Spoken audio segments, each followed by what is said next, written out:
નિક્ષુડી ચાર ની લોહી પીવે છે કે આલો પપ્પા ગેટે ગેટે શું કરવા જવાનું તારે? શું લેવાનું? બલૂન. બલૂન તો ગેટે નથી મળતા, મળે છે? બીજું લેવાનું છે કઈક લઈ લે. Laser light. હા તો ચાલો લેટ્સ ગો. નિક્ષુડી પહોંચી ગઈ છે દુકાને. હાલ હું લેવાનું તારે? હાલ કાપડ.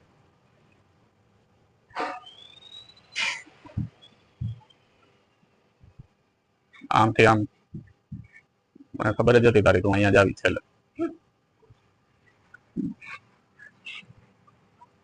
લે લે શું લેવાનું?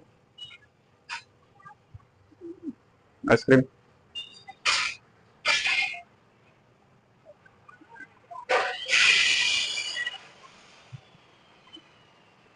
બોલ બરાબર એ લેવાનું તમને 45 વાળું આઈસ્ક્રીમ લઈને આવી ગયા મેડમ. ડાર્ક ચોકલેટ કેવું છે આઈસ્ક્રીમ? મસ્ત વાળી. તો મળીએ આપણે નેક્સ્ટ વિડીયોમાં.